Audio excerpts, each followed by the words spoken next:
Bienvenue dans le débat. Il est consacré au Groenland alors que les chefs de la diplomatie du Groenland et du Danemark ont été reçus à la Maison-Blanche par J.D. Vance, le vice-président américain, et le secrétaire d'État Marco Rubio. Une rencontre tendue, bien sûr. Avant cette rencontre, Trump avait réitéré que les États-Unis avaient besoin du Groenland pour des raisons de sécurité nationale.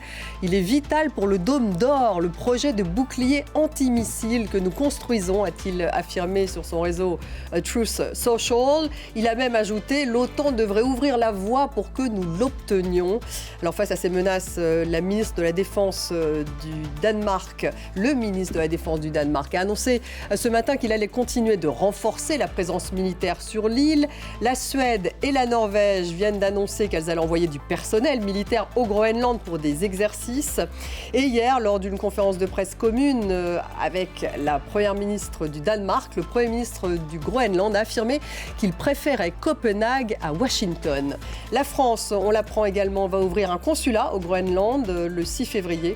C'est une annonce du chef de la diplomatie française. C'est un signal politique, a-t-il dit.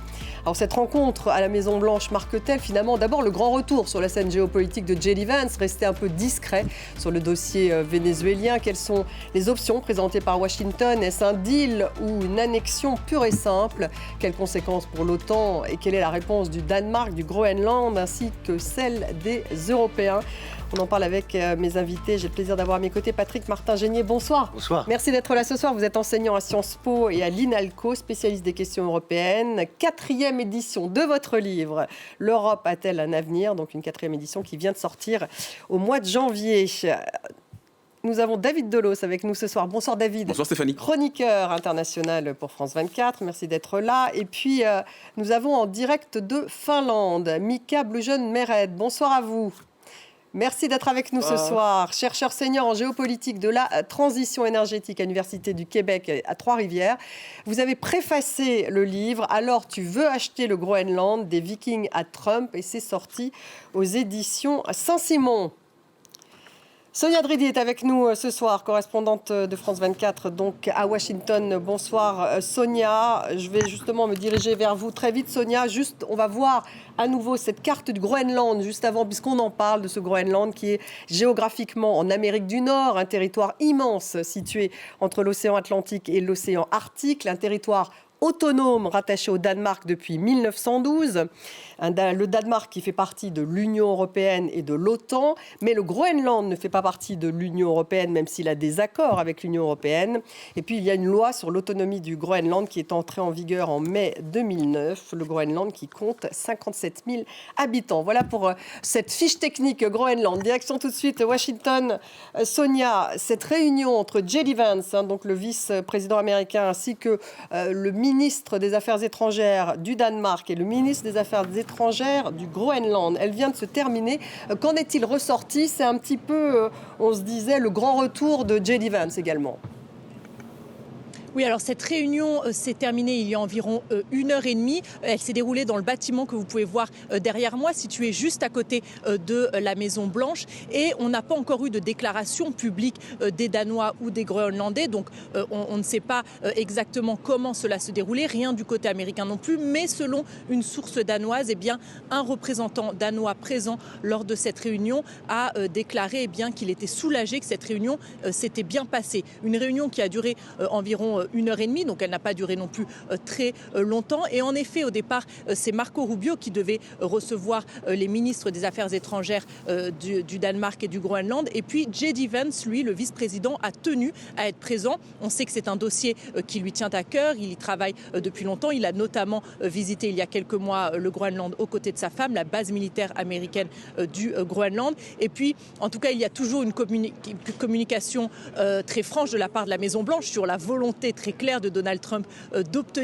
d'acquérir le Groenland, puisque il y a quelques heures, la Maison-Blanche a publié sur son réseau social X une photo sur laquelle on voit des chiens de traîneau avec d'un côté le drapeau américain, de l'autre les drapeaux russes ou chinois, avec cette légende: alors où homme du Groenland, où préfères-tu aller? Donc en gros, soit vers les États-Unis, soit vers la Chine et la Russie. Donc la Maison-Blanche, on le sait, est décidée, en tout cas Donald Trump est décidé à obtenir le Groenland et il pourrait s'exprimer dans les prochaines heures parce qu'il y aura un événement où des journalistes seront présents, donc il pourrait s'exprimer sur la question.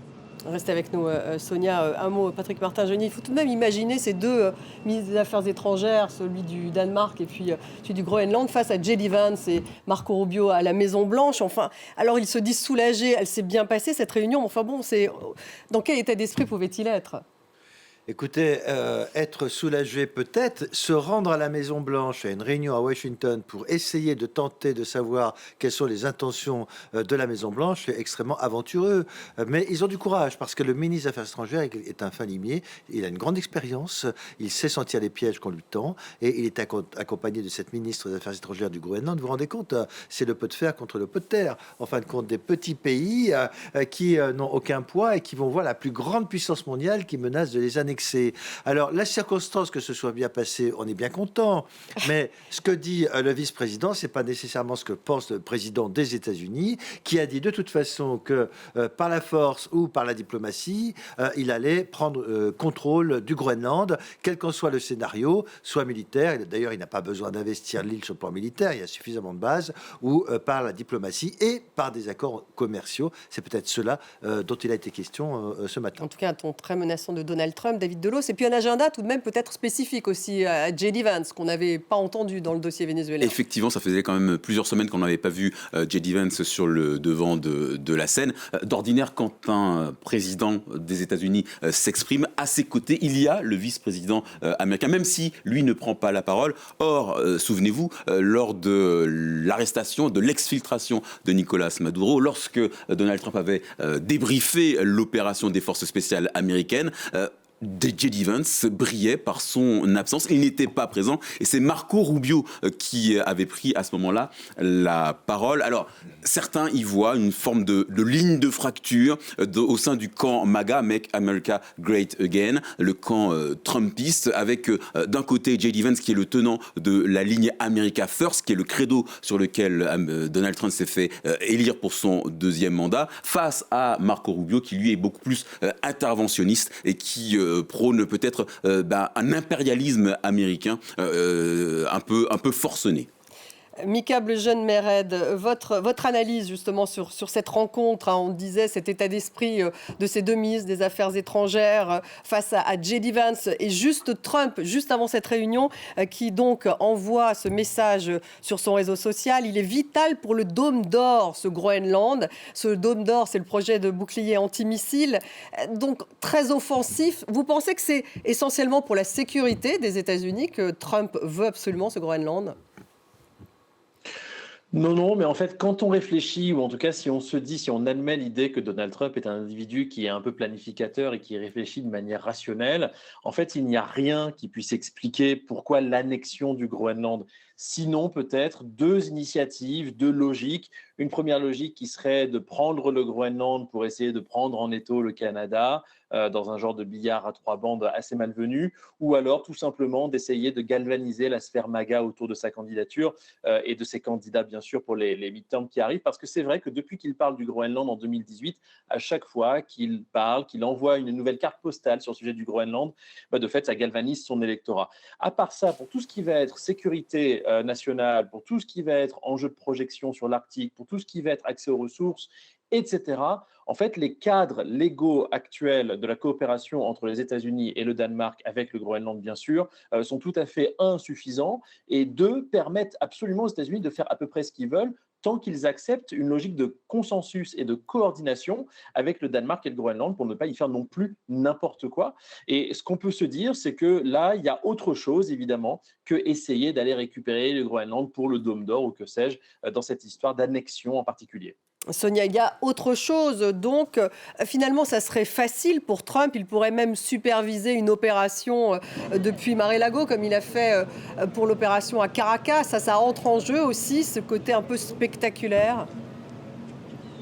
Non, mais je pense qu'il y a plusieurs choses qui intéressent Donald Trump avec l'idée d'acquérir le Groenland.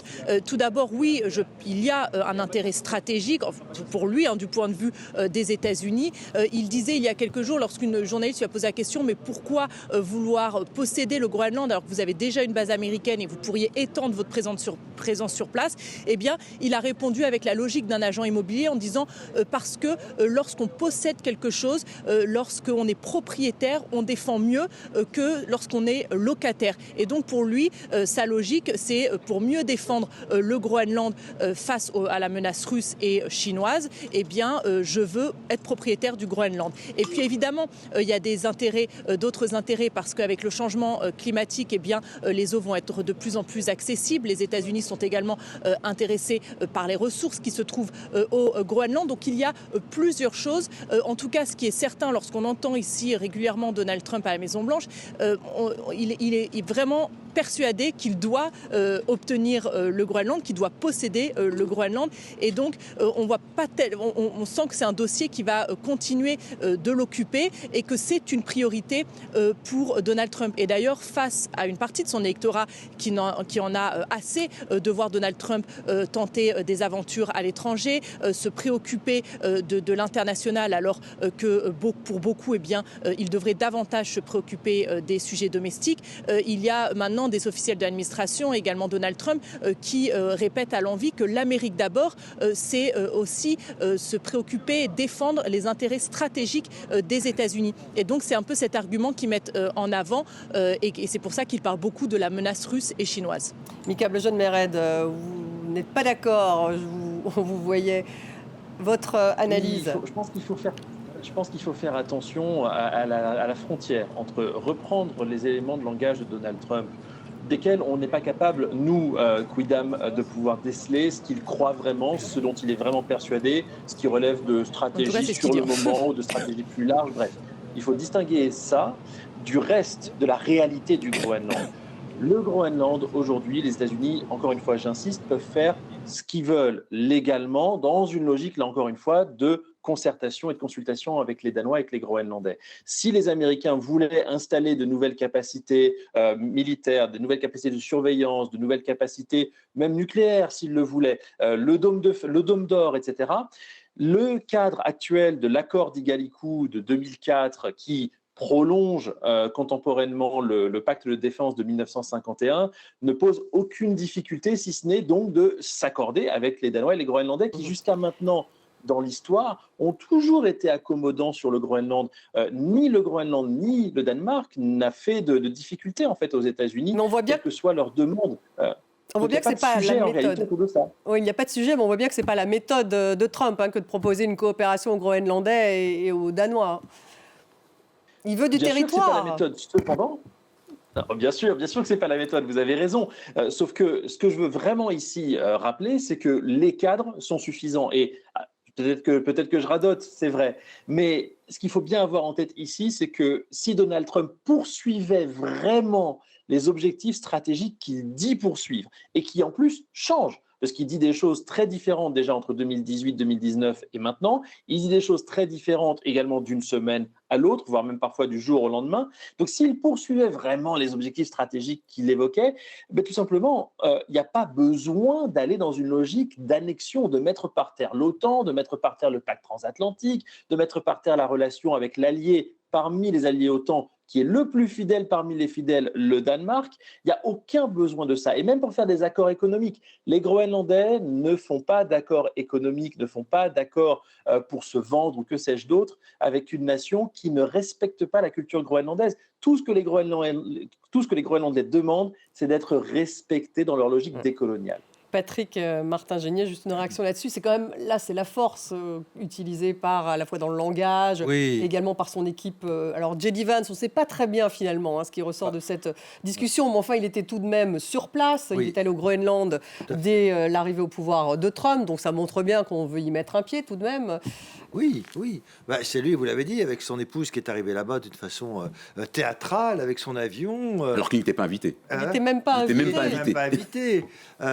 Donc il est arrivé là-bas, non pas On n'est pas uniquement... dans la coopération du tout. Non, là. il n'est pas du tout dans la coopération. C'est vraiment, on a l'impression, la volonté impérialiste des États-Unis qui considèrent à tort, on leur a compris qu'il faut posséder ce territoire pour assurer la sécurité nationale, alors que cela a été démontré, pas besoin de posséder, d'acquérir ou de violer la souveraineté territoriale de ce territoire. Il suffit d'agrandir des bases militaires, d'augmenter les effectifs militaires. Il n'y a que 57 000 habitants. Oui, mais si vous faites ça, vous ne mettez pas le drapeau américain sur le territoire. Voilà. C'est ce que veut Donald Trump, mais il y a d'autres éléments pour renforcer cette sécurité. C'est aussi parce que n'oublions pas que Donald Trump, avant tout, c'est la Trump Tower, si je peux me permettre. C'est un businessman, c'est quelqu'un qui veut conclure des contrats, des minerais rares, comme il l'a fait en Ukraine, pour le lithium, pour le cobalt, l'essentiel des minerais rares pour la transition écologique, etc. Donc lui, il veut un deal à ce niveau-là, et finalement, c'est peut-être ce qu'il recherche, renoncer au coup de force militaire pour obtenir quelque chose sur le plan économique. Alors, qu'en pensent les Groenlandais? On a un retour en image avec Ludovic de Foucault. On va voir tout de même qu'ils sont inquiets. À Nuuk, capitale du Groenland, on se rend vite compte qu'il y a plusieurs manières de réagir aux menaces d'annexion américaine. Il y a la manière douce. Quoi qu'il arrive, nous, le peuple groenlandais, sommes attachés à la diplomatie, à la démocratie et à la justice, et nous ne prendrons pas les armes. En aucun cas, nous n'entrerons en guerre. Nous espérons qu'on trouvera une solution diplomatique. Et puis il y a l'autre manière. Il faut réfléchir clairement et se demander comment défendre notre pays. La sécurité, c'est qu'un prétexte. Ils ont des installations militaires partout au Groenland. Ils peuvent les rouvrir s'ils le veulent, mais ils ne vont pas nous acheter. Donald Trump continue de marteler que les États-Unis ont besoin du Groenland pour des raisons de sécurité, que tout scénario autre qu'un Groenland sous contrôle américain serait inacceptable. Pour les habitants ici, son comportement est surtout puéril. Il ne peut pas tout avoir simplement parce qu'il dit « je veux ça ». Les menaces du président américain font réagir en Europe. Pour Bruxelles, le Groenland appartient à son peuple. Pour Paris, une violation de la souveraineté du Groenland entraînerait des conséquences en cascade qui seraient inédites.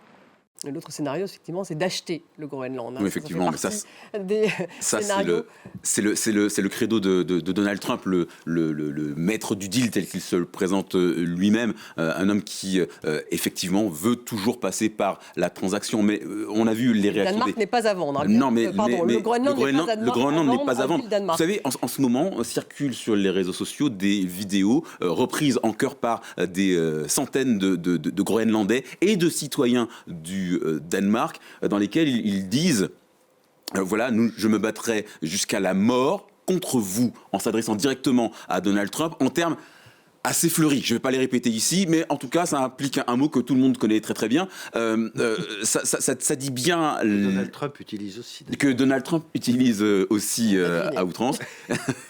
Mais ça dit bien effectivement la position de ce petit peuple. Effectivement, vous l'avez rappelé, 57 000 habitants sur une terre immense, aride, et qui veut rester, pour l'instant en tout cas, à 85%. 85% des Groenlandais disent nous voulons rester rattachés à l'Europe, au royaume du Danemark, laissez-nous tranquilles. Et effectivement, on peut se demander si c'est arrivé aux oreilles de Donald Trump. Mika Blujon-Mered, est-ce que 85% des Groenlandais, c'est plutôt 85% des Groenlandais qui veulent, en tout cas, ni Danemark, ni États-Unis, ou est-ce qu'ils veulent être aussi indépendants? Finalement, ça serait ça l'objectif ultime de ces 57 000 Groenlandais, et peut-être que les Américains voudraient en profiter. Est-ce qu'ils, voilà, on est vraiment... finalement, c'est quoi leur position, vous qui les connaissez bien? Mais oui, effectivement, on est dans un cas de décolonisation. C'est aussi simple que ça. On a un peuple ici qui s'estime colonisé par le Danemark depuis 1721, c'est-à-dire depuis l'arrivée du missionnaire luthérien Hans Egede. Et dans ce contexte-là, la logique, c'était déjà essayer d'obtenir une indépendance en 2021, pour le 300e anniversaire de ce début de la colonisation danoise. Ça n'a pas pu se faire pour une raison assez simple, c'est que le modèle économique groenlandais ne tient pas. Et donc j'en viens à votre question, c'est-à-dire qu'aujourd'hui, le modèle économique groenlandais, il est essentiellement basé sur la pêche. Il y a des ressources minières qui sont exploitées, des rubis, de la northosite, dans quelques années maintenant de molybdène également, notamment avec des capitaux européens. Et donc le principe ici, il est en fait très simple. Pour pouvoir déclarer son indépendance en toute sérénité, le Groenland doit lever à minima 600 millions de dollars à peu près, qui est en fait l'équivalent de la subvention que le gouvernement danois donne au gouvernement semi-autonome donc de Nuuk, du Groenland. Et dans ce contexte-là, il faut développer des activités économiques nouvelles pour générer cette manne, pour pouvoir déclarer son indépendance. Et aujourd'hui, ce que les Groenlandais disent en un mot, c'est en grande majorité, c'est-à-dire plus des 2 tiers des Groenlandais, de manière constante, quelles que soient les études, les enquêtes, les sondages, les modalités, etc., depuis des décennies, on veut l'indépendance. C'est l'objectif final. Et après, ça va se diviser au sein de la société groenlandaise entre ceux qui veulent une indépendance rapide et radicale et ceux qui sont prêts à prendre plutôt le temps long. Mais il faut bien avoir en tête que les 3/4 des Groenlandais ne veulent pas non plus d'une indépendance si l'indépendance voulait dire une baisse du niveau de vie, voulait dire une baisse des redistributions, parce que le Groenland est une société très solidaire. En cela, elle a été parfaitement scandinavisée, si vous me permettez l'expression, mais elle l'était déjà avant dans la culture inuite. Et donc, fondamentalement, aujourd'hui, ce que veulent les Groenlandais, c'est un modèle économique qui permette une indépendance durable et un modèle économique qui ne vienne pas non plus, comme Donald Trump voudrait le faire, exploiter toutes les ressources à tout crin, sans prendre en compte les questions de pollution ou de protection environnementale. Patrick Martin-Génier, est-ce qu'ils veulent les Groenlandais? Oui, enfin, ce que veulent les Groenlandais, je suis d'accord, mais il y a aussi ce que veut le Premier ministre. C'est quand même une démocratie parlementaire. Et le Premier ministre a très clairement dit, en présence de Mette Frederiksen, la Première ministre danoise, je préfère entre les États-Unis et le Danemark. Non, il a dit ça. Vous me laissez parler. Il a dit « Je préfère rester dans le royaume du Danemark ». Donc pour l'instant, oui, il y a des indépendantistes, mais très clairement, ils n'ont pas la possibilité d'être indépendants. En fait, c'est comme le Brexit, vous voyez. C'est comme l'Écosse, où je suis allé. Les Écossais voulaient leur indépendance, mais sans le Royaume-Uni, ils n'en ont pas la possibilité. Donc financièrement, pour l'instant, les Groenlandais ne pourraient pas assumer cette indépendance. Donc ils passeraient fatalement sous la coupe d'une grande puissance, qu'il s'agisse d'ailleurs des États-Unis ou d'une autre. Et donc le Premier ministre groenlandais s'est affiché avec la Première ministre Mette Frederiksen en disant que pour l'instant, il préférait le royaume du Danemark. Justement, on va les écouter. C'était lors d'une conférence de presse hier, à la fois donc la Première ministre du Danemark et le Premier ministre groenlandais. Il n'a pas été facile de résister à la pression tout à fait inacceptable exercée par notre plus proche allié depuis toujours. Cependant, de nombreux indices laissent penser que le plus difficile reste à venir. Nous sommes confrontés à une crise géopolitique et si nous devons choisir entre les États-Unis et le Danemark, là, maintenant, nous choisissons le Danemark. Mika Blujon-Meret, je sais que vous vouliez réagir. En fait, cette stratégie, c'est tout de même, on reste ensemble face à l'Amérique, finalement. Oui, mais en fait, ce que Jens Frederik Nielsen, le Premier ministre groenlandais, a dit hier de manière précise, et c'est ce point-là de la phrase qui est le plus important pour les Groenlandais, comme pour nous autres analystes spécialistes du sujet, c'est « si je dois choisir », parce que c'est le cas stratégique du moment. Et il le dit bien encore en réinsistant en disant « si je dois choisir ici et maintenant », c'est-à-dire dans un dilemme stratégique où là, en ce moment, l'indépendance n'est pas un choix possible. Donc, dans ce contexte, il dit « je choisis le Danemark » et il a dit « je choisis l'OTAN, je choisis l'Union européenne ». Et on le comprend tout à fait parce qu'entre une puissance qui respecte tout simplement les droits des Groenlandais de plus en plus, au fur et à mesure qu'il y a eu des dévolutions de compétences au Groenland, et un État voyou, aujourd'hui les États-Unis, qui de fait ne respecte rien ni personne, et encore moins les Groenlandais, comme on l'entend à chaque fois, dès que Donald Trump ou J.D. Vance prennent la parole sur le sujet, on comprend qu'ils fassent ce choix, c'est évident. Cependant, j'insiste une nouvelle fois sur le « si ». Ici et maintenant, parce que le Premier ministre, c'est le contexte, il est indépendantiste comme les autres. C'est juste une question, là, d'une indépendance sur le temps long, alors que dans la coalition gouvernementale, vous avez d'autres partis qui militent plutôt pour une indépendance radicale et rapide. On va revoir cette réaction de Donald Trump sur son réseau social Truth. Il est vital pour le Dôme d'Or, le projet de bouclier antimissile que nous construisons, donc de mettre la main sur le Groenland. Et il a également ajouté, l'OTAN devrait ouvrir la voie pour que nous l'obtenions. Alors ça, c'est tout de même, David Delos, ironique, puisque évidemment, la chose qu'a affirmé la Première ministre du Danemark, c'est que l'OTAN était menacée par une éventuelle annexion du Groenland par les États-Unis. Et lui dit l'inverse, l'OTAN doit s'ouvrir. Alors, quand il dit que l'OTAN devrait ouvrir la voie aux États-Unis et au Groenland, on peut dire, et pardonnez-moi d'utiliser un langage un peu vulgaire, mais qu'il ne manque pas de culot quand même. Lui qui tire à boulet rouge sur l'OTAN en disant que les pays membres de l'Alliance ne financent pas assez, ne mettent pas assez au pot pour construire la défense de l'Alliance Atlantique Nord, il demande aujourd'hui à l'OTAN de lui ouvrir la voie à une annexion qui ressemble plus à une lubie qu'à autre chose. Est-ce qu'il a réellement besoin du Groenland pour mettre en place son dôme d'or ? Non, selon les spécialistes de la géostratégie, il a assez de radars en Pologne, en Roumanie, dans le nord du Royaume-Uni, dans l'est des États-Unis. Autant de pays qui, accessoirement, font aussi partie de l'OTAN. Enfin, je dis ça, je dis rien. Il n'a pas besoin d'installer des batteries de missiles ou de contre-missiles balistiques au Groenland. Il n'en a pas besoin. C'est une lubie, ça reste une lubie, et il faut la prendre comme telle. Patrick Martin-Génier, mais est-ce que l'objectif, justement, c'est pas de donner encore un coup à l'OTAN lorsqu'il fait de telles déclarations, Donald Trump, et qu'il menace de l'annexer, ce Groenland, donc qui est territoire autonome danois, le Danemark appartenant à l'OTAN? Elle, c'est ainsi, en tout cas, qu'elle l'a interprété, la Première ministre du Danemark. Elle l'a interprété de cette façon, de façon tout à fait légitime. Enfin, voilà, le président... L'OTAN mourrait si... Ah mais oui, elle a eu raison. Ce serait la porte ouverte à une sorte de vide... la fin de l'ordre international de sécurité collective issu de l'ONU de 1945, la Convention de San Francisco. Il n'y aurait plus d'OTAN, il n'y aurait plus d'ONU, puisque seule la force l'emporterait. Ce serait effectivement la fin de l'OTAN, même si je doute un seul instant... Parce qu'on ne pourrait plus utiliser l'article 5, qui est en fait un article... ça voudrait dire qu'on va mobiliser les alliés de l'OTAN pour une agression contre un membre de l'OTAN, au sein même, alors que les États-Unis sont dans l'OTAN. On imagine les États-Unis se réunir, article 4, article 5, sur la solidarité mutuelle pour dire attention, qu'est-ce qu'on va faire contre nous? Non, c'est complètement ridicule. Donc effectivement, ce serait la fin de la sécurité collective, ce serait la primauté de la force sur le droit international, et bien sûr que ce serait la fin de l'OTAN. Il faudrait voir comment l'Europe réagit. Effectivement, j'ai vu votre interview où certains estiment qu'à aucun moment on ne prendrait les armes. J'ai pourtant entendu des Danois dire, moi je prendrai les armes et je me battrai contre les Américains. Donc parce qu'il y a un fort sentiment d'appartenance patriotique, j'allais dire, et que ce territoire n'est pas à vendre. Et enfin, on verra quelle est la réaction de l'Europe. Parce que si l'Europe, même si ce territoire n'appartient pas en tant que tel à l'Union européenne, mais elle est quand même associée à des subventions, si l'Europe ne réagit pas, c'est aussi la fin, d'une certaine façon, de l'Union européenne. Incapable de se défendre vis-à-vis de l'agression russe en Ukraine, elle ne serait pas capable de se défendre vis-à-vis d'une agression américaine au Groenland. Alors, effectivement, la France, par exemple, par la bouche d'Emmanuel Macron, alors c'est pas un acte, c'est pas une action, ce sont encore des déclarations, mais Emmanuel Macron ne dit pas autre chose quand il dit que l'annexion, une atteinte à la souveraineté du Groenland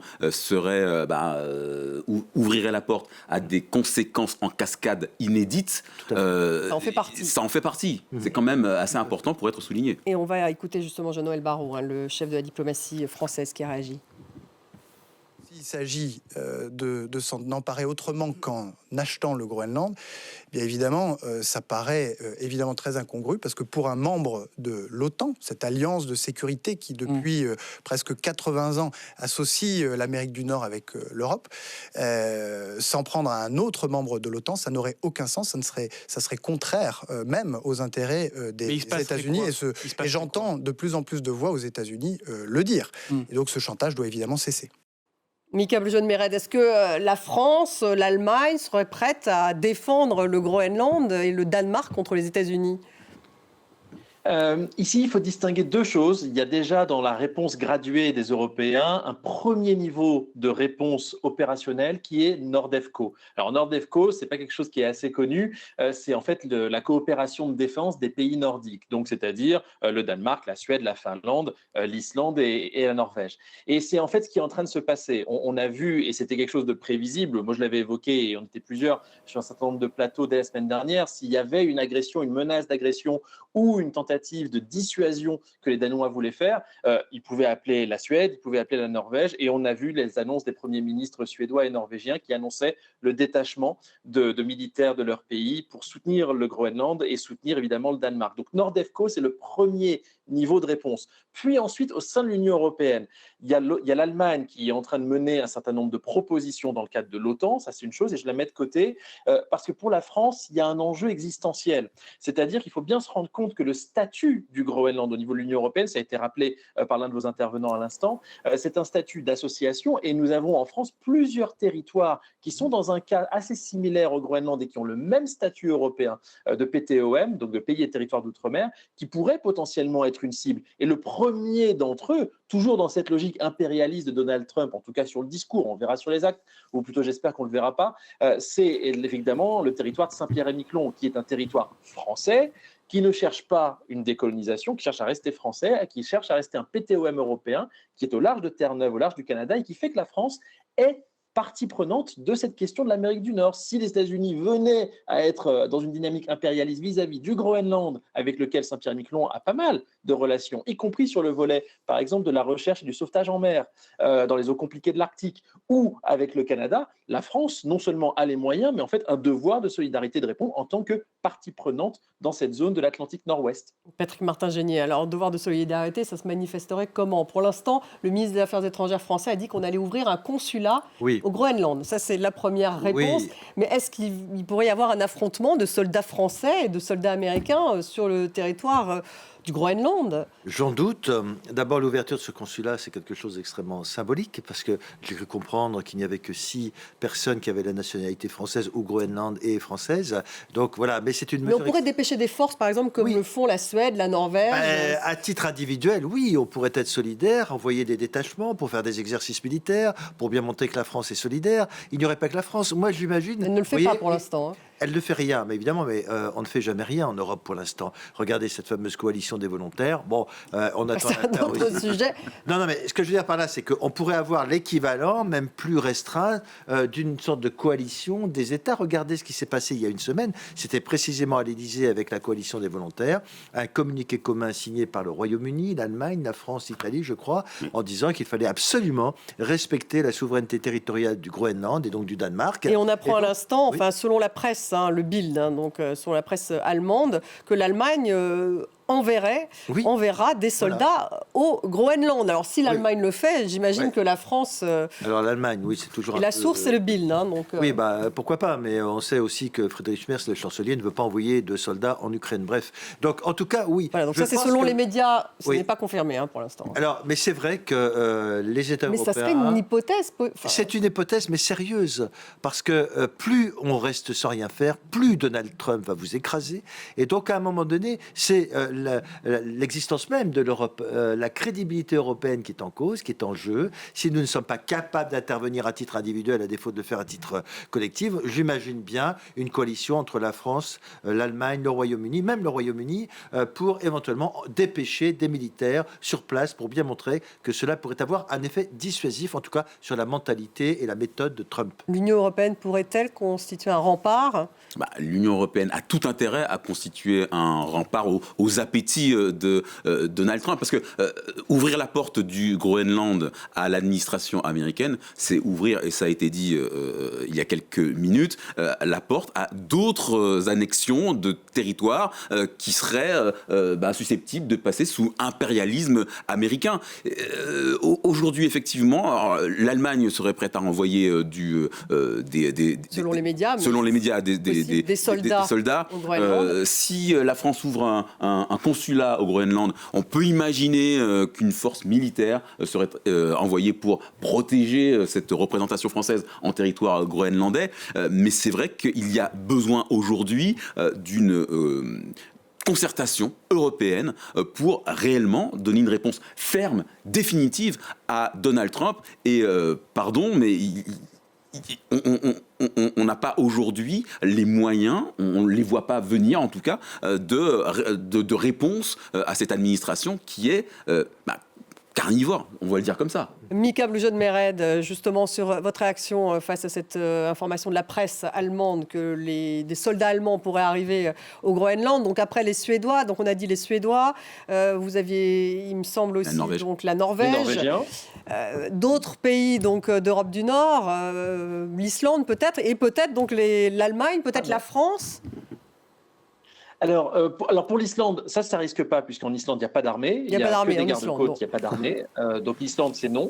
En revanche, sur l'Allemagne, je ne suis pas du tout étonné, dans le sens où, effectivement, depuis le début de la semaine dernière, à part la France, les pays européens non nordiques les plus impliqués dans justement une réponse à Donald Trump sur le Groenland, c'est l'Allemagne et le Royaume-Uni.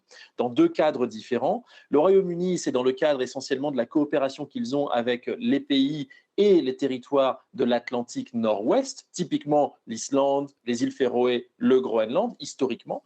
Donc il y a une relation particulière. Pour ce qui est de l'Allemagne, on a vu donc que le gouvernement allemand avait proposé de mettre en œuvre pour l'Arctique en général, histoire de pouvoir dégroenlandiser la situation et la dédramatiser sur le Groenland et l'inclure dans quelque chose de plus large, une mission au sein de l'OTAN de protection et d'exercice similaire à ce qui existe par exemple sur les États baltes.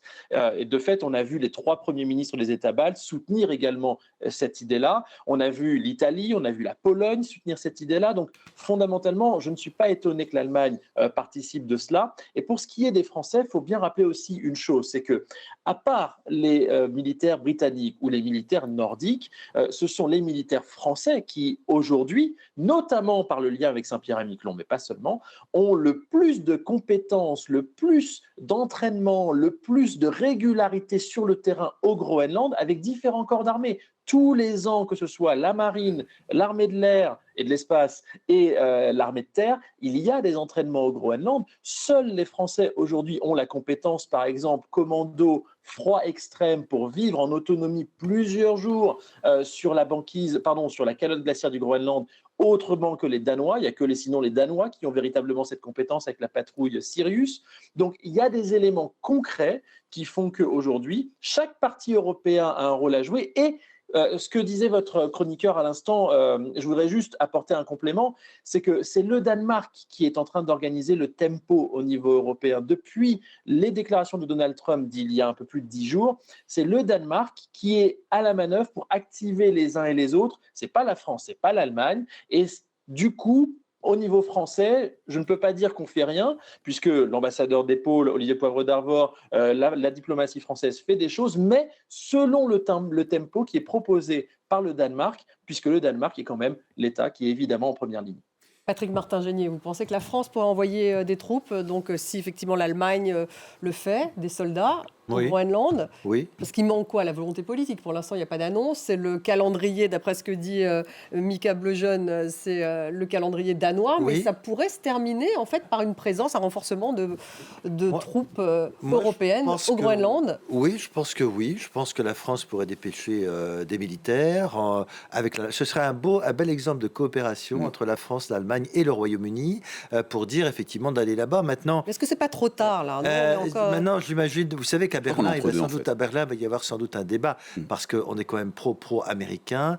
Chez le SPD, les socialistes, ils sont plutôt pacifistes. Donc j'ai des doutes. Cela va susciter probablement un débat au sein du Bundestag. Mais je crois que le chancelier qui a manifesté sa volonté de compter en Europe pourrait, avec Emmanuel Macron, avec Keir Starmer, le Premier ministre britannique, et d'autres États du Nord, notamment à la demande de Mette Frederiksen, la Première ministre danoise, intervenir, envoyer des détachements, ce qui serait, à mon avis, quelque chose de très important, qui fâcherait évidemment Donald Trump, mais qui montrerait en tout cas la détermination de certains pays de défendre ce territoire. Alors, on attend toujours, pardonnez-moi David, juste, on attend la prise de parole donc des ministres des Affaires étrangères du Danemark et du Groenland dans quelques instants, qui viennent de voir donc J.D. Vance. Allez-y. Oui, moi je voulais juste rappeler une petite chose. Quand J.D. Vance avait fait son déplacement au Groenland, il avait taxé le Danemark d'être un mauvais allié.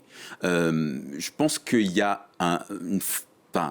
Voilà, enfin, cette administration n'a pas de mémoire. Parce que le Danemark, pendant la guerre en Afghanistan, par exemple, a été le pays qui a payé le plus lourd tribut aux côtés des États-Unis lors de cette guerre qui a été terrible en termes de pertes par habitant. Copenhague a investi quelques 12 milliards d'euros pour renforcer la sécurité dans l'Arctique. Il y a quand même une sorte de mauvaise manière faite à Copenhague qui n'avait rien demandé à personne et qui, au contraire, semblait plutôt encline à jouer avec les États-Unis, avec Washington. Mika Boujon-Meret, oui, plutôt très atlantiste d'ailleurs, le Danemark, très ouvert à une défense américaine. Ils achètent encore des avions, me semble-t-il, des F-35 aux États-Unis. Bien sûr, et c'est ce qui inquiète énormément, bien sûr, au Danemark, mais comme au Groenland. Moi, quand j'échange avec nos copains groenlandais, c'est assez triste et désolant de voir des aînés ou des très jeunes se dire « mais attends, c'est quand qu'ils vont nous envahir ?» On voit des jeunes qui sont en train simplement de perdre la boule, littéralement des enfants, qui se demandent comment on peut vivre avec un allié comme celui-là. Je la fais très courte, hein. Mais sur les militaires français, il y a quelque chose qu'il faut dire rapidement, c'est qu'on n'est pas obligé d'envoyer des militaires d'active de tous les corps d'armée à la fois. Des gendarmes peuvent suffire, des spécialistes du service d'infrastructure de la défense, des spécialistes du service des santé des armées. Il y a plein d'éléments et plein de compétences à envoyer au Groenland qui sont militaires, mais qui ne seront pas des forces d'affrontement et qui peuvent aider.